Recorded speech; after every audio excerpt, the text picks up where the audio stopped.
नमस्कार मंडळी, मी अपेक्षा तुमचं माझ्या या आजच्या व्लॉगमध्ये ना मनापासून स्वागत करते। मागचा व्लॉग जर तुम्ही बघितला नसेल ना तर त्याची मी लिंक देणार आहे डिस्क्रिप्शनमध्ये, तर नक्की जाऊन बघा। आमच्या चाळीचा व्हिडिओ मी टाकला आहे आणि मी तुम्हाला सांगितलं होतं की आता आम्ही जाणार आहोत डोंगरी मार्केटमध्ये। तर तो होता पार्ट 1 आणि हा आहे पार्ट 2। तर आमचं जे डोंगरी मार्केट आहे ते बघायला अजिबात विसरू नका। मार्केटमध्ये काय काय भेटतं, खाण्यापासून ते कपड्यांपर्यंत ना इथे असंख्य अशा व्हरायटीज आहेत आणि सगळं काही मिळतं। तुम्हाला कुठेच जायची गरज नाही आहे दुसरीकडे। तर चला आपण आता मार्केटमध्ये ते एंट्री केलेली आहे आणि तुम्ही बघत असाल आजूबाजूला बऱ्याचशा अशा वेगवेगळ्या प्रकारच्या वस्तू म्हणा, खाण्याच्या वस्तू म्हणा आणि सगळ्याच गोष्टी ज्या काय आहेत ना त्या इथे मिळतात।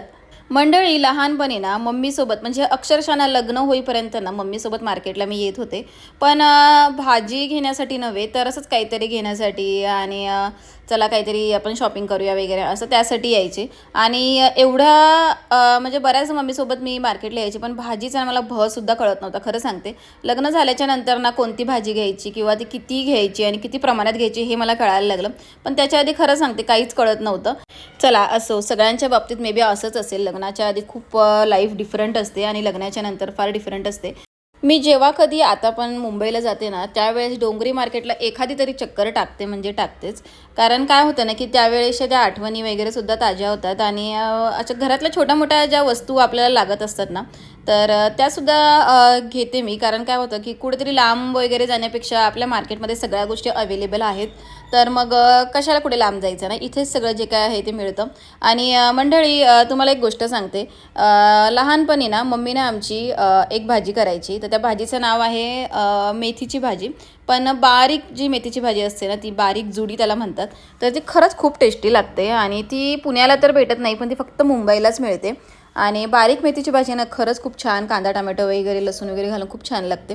तर ते सुद्धा मार्केटला गेलं मला आठवलं होतं। आणि पुण्याला येताना ना मी म्हणजे 10 ते 20 जुड्या ना त्या मेथीच्या घेऊन आले होते आणि खरंच ते इथे आल्यावर ना इथे पण सगळ्यांना आवडलं। कारण की आम्ही आधी मुंबईला राहत होतो आणि म्हणजे सासरची लोकं पण आधी मुंबईला राहत होती, पण जॉब निमित्त आम्ही इकडे शिफ्ट झालो। तर खरंच म्हणजे ती भाजी मी आणली ना तर सगळेजण खूप खुश झाले।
डोंगरी मार्केटमध्ये ना इतक्या सगळ्या गोष्टी भेटतात ना, तर तुम्हाला आता ह्या व्लॉगमधून ही गोष्ट कळालीच असेल।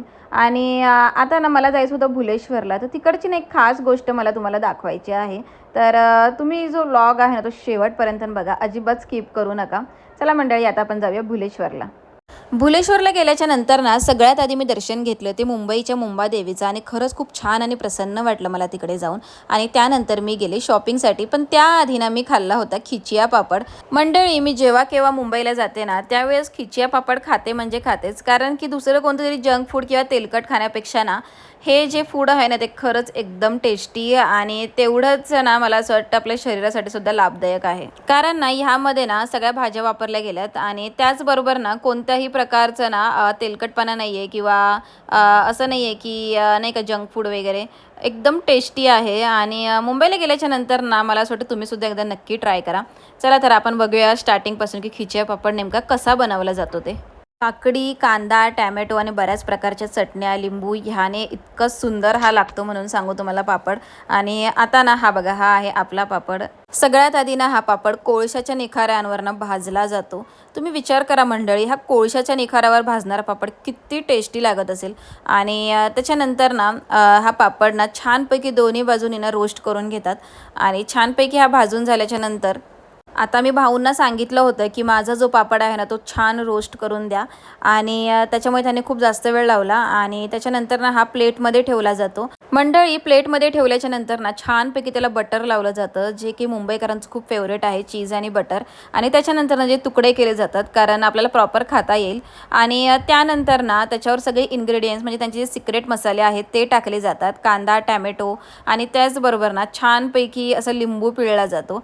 तुम्ही ना बाकी सगळ्या गोष्टी तर सोडून द्या, पण भैयाची स्टाईल बघा, भैयाने काय स्टाईलमध्ये ते टाकलं आहे। म्हणजे ज्या प्रकारे भैया स्टाईलमध्ये हा पापड बनवत आहे ना, ते म्हणजे ती स्टाईल बघूनच लोकांना असं वाटेल की किती छान बनवतोय आणि आपण कधी खातोय असं।